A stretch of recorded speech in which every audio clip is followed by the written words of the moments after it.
Greetings, prospective scribes. We will begin our lesson today on Grandheim's history. Without further introduction, let us begin. Long before calling Grandheim home, the dwarf was once native to an endless system of caverns and caves known as the Deep. Here, there was no distinction between the sub-races of dwarves. They lived simply as they were created. For eons, dwarves built great halls and vast cities, knowing nothing of war and strife. The first of the Grey Dwarves, the Lord of the Deep, amasses a large number of dwarven slaves before torturing and converting them into more Grey Dwarves. After amassing within previously unoccupied sections of the Deep, these evil beings conduct the systematic extermination of dwarven society. Throughout their vicious campaign, an unknown number of dwarves would be killed. On the surface of Alpherus, before even humanity existed, Mount Boreas erupted in a massive storm of ice and frigid wind. Grandheim and Slifer are blanketed in snow and subject to the aforementioned storms for over a decade. Since this eruption, the mountain has remained dormant, though recent surveying may suggest Boreas is active but to a limited degree. Estimated around the Boreas hyper-eruption, dwarven society, brought to its knees by the Lord of the Deep, seek refuge from the infinite caverns of the deep. What little remains of dwarven society are instructed by their god, Votumli Trugold, to begin to seek refuge in a new home, one he called Alpherus. Most do not survive the journey, but those that do survive within the frigid wastes of Grandheim, roughly in the year of humanity's creation. Shortly after the dwarves arrive in Grandheim, the first of the Undercities, Balderth, begins construction, taking close to 20 years to complete. Built deep beneath Rungar's range, this Undercity and those that follow protect their inhabitants from the deadly cold of the North Grandheimian wastes. In the year 24, using the natural cave systems the dwarves had once used to surface in Alpherus, Grey Dwarves begin a large-scale invasion of Undercity Balderth. Though it was recently completed, the construction of Balderth aided greatly in preventing the Grey Dwarves from entering into the inner chambers of the city. Fighting in their cramped hallways, the dwarves who had prepared for the Grey Dwarf return successfully repelled the invasion, though many dwarves are lost on both sides. This conflict ended nearly 3 months after the first of the Grey Dwarf's surface.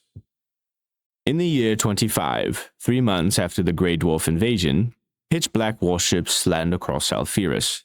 A warband of goblins landing in the Ironwood Pines find no inhabitants on the surface. Without a target to attack, the goblins begin to build their camps across the Ironwood, expanding their numbers rapidly. Due to the lack of war and combat here, the goblins engage in brutally swift and violent civil wars. A year after landing in Grandheim, the location of Undercity Balderth is discovered, though how this information is gained is unknown. Now the year 26, the first goblins attempt to break into Balderth, but are unsuccessful. Weeks later, a sea of goblins swarm the mountain, throwing themselves at the dwarven defenses and dying in droves. For 24 years, the goblins grind away at Balderth. Any and all goblinoids born during this long siege only know to break Balderth open and to kill whatever is inside. Though the dwarves created Balderth to be impenetrable to their natural enemy, the Grey Dwarf, the tactics used by the goblins were not planned for. Through sheer numbers, the hearty stone gates of Undercity Balderth are breached. Fighting through the dwarves' tight hallways and false tunnels for months, the goblinoids eventually breach the inner city. Much like the rest of Alpherus, the loss of life incurred during this conflict has never been able to be measured.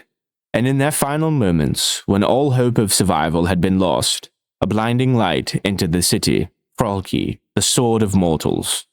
Just as had happened in Zuthara, Frolki annihilated the vast number of goblins in mere moments, freeing the inhabitants of Balderth from goblinoid influence.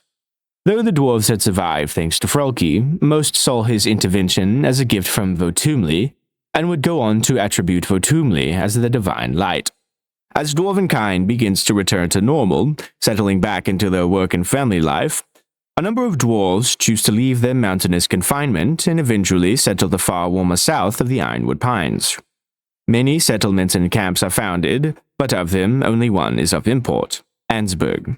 This schism of lifestyles would eventually cause biological differences between the two groups of dwarves, making the distinction of mountain and hill dwarves necessary. In a future lesson, we will be examining the aforementioned differences closer, though more pressing information is ahead. Seated over the eastern coast of the Ironwood Pines, Ansburg was the first of the hill dwarf towns to be constructed in the Second Era. This city was once self-sufficient and served as the de facto capital for a number of years. In time, hill dwarf control in Ansburg would be uprooted.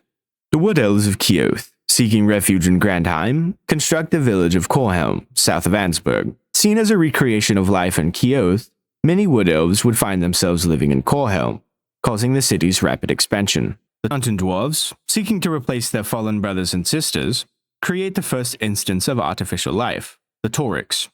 Primarily used for physical labor, these Taurics were rudimentary at first, but over time, these automatons would become indistinguishable from naturally born life. Finally recovered, the Mountain Dwarves begin to expand their underground reach, selecting a mountain within the Thorgrim Peaks to be the location for a new undercity, one they would name Vugam. Much like Balderth, Vugam is a sprawling system of tunnels, chambers, and caverns designed for both defensive inside and outside threats. Around the time of the first Taurics being crafted, Frolki returned to Undercity Balderth, and while exploring the vast network of Balderth, Frolki chanced upon the Taurics' creator, the dwarf Zodite. Impressed with Zodite's ability to create, Frolki offered a portion of his power and a seat at his new pantheon, as the deity of craftsmen.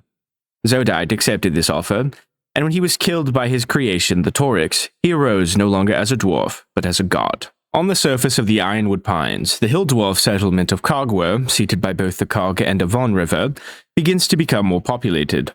Ansburg supports this new territory with their fullest capability. Within Corhelm, Wood Elves find a connection with the force of nature, assembling the first Druidic Circle. These functioned as guardians of the wild and keepers of the delicate balance of nature. Within Undercity Vugam, on the 20th of Morte, a great beast awakened beneath the city streets. Clawing its way out of the mountain, the beast rampaged throughout the Undercity, slaughtering everything within its path. No one was spared the cruel fate this creature of malice brought with it. What took the goblins 24 years and the Grey Dwarves 3 months to almost accomplish, the beast did within hours. The total death toll is estimated to be within the hundreds of thousands before the beast was finally put down, and it was only Votumli that brought the beast to death. Seeing his children slaughtered like animals within mere moments saddened and enraged him like no other event before. In a battle that spanned many planes of existence, Votumli finally split the beast in two, and left its corpse to rot within the infinite nothingness of the outer bounds.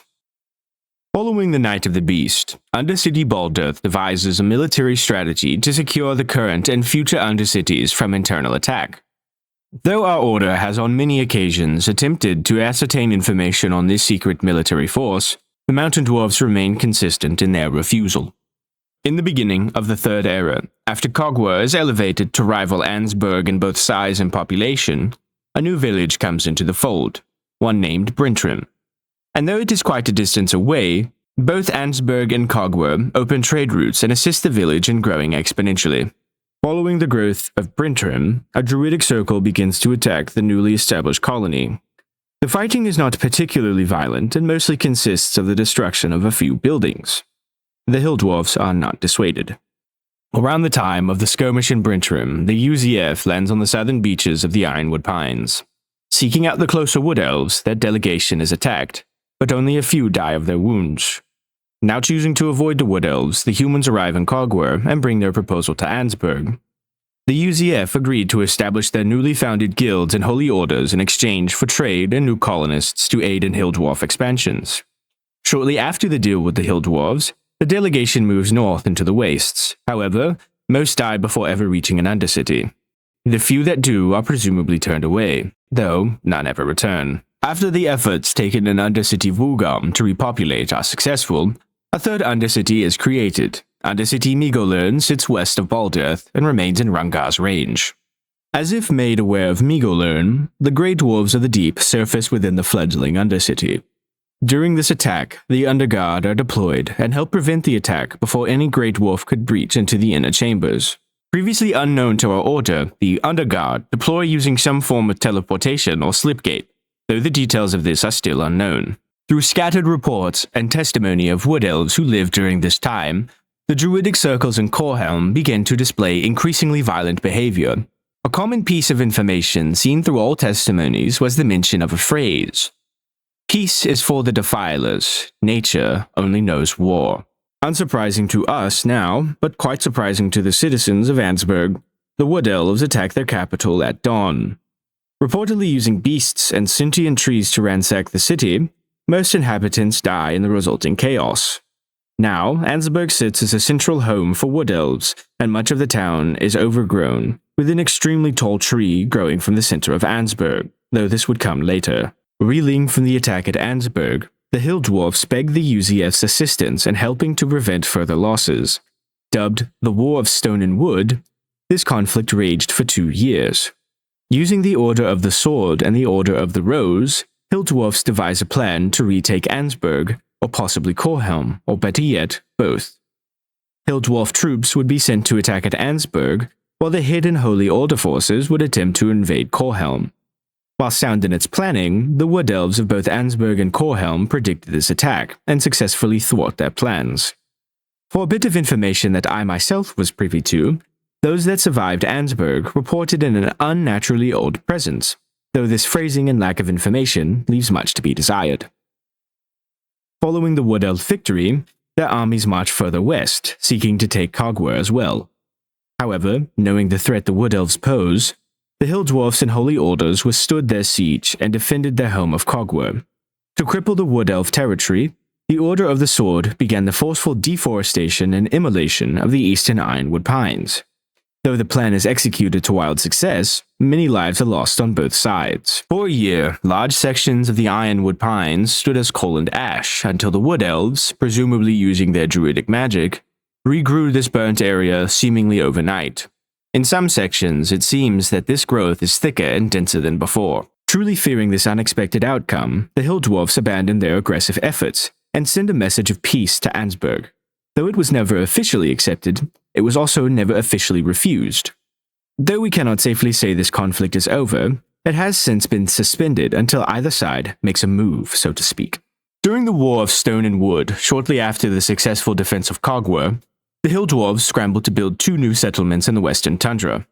Hagrun, built first, began to tame the harsh tundra and adapt to the challenges it proposed. Rather adventurous settlers moved westward nigh 10 years later, setting up the hamlet of Vuntoid. Both of these cities are very far from other Hill Dwarves, and over their short time living here, have become quite unique in their culture and practices. Within the last year, the Mountain Dwarves have seemingly begun to build a new undercity at the end of Rungar's range. No information yet besides its location has been revealed to our order. This will conclude today's lesson, prospective scribes. Next, we are covering Adib. Class dismissed.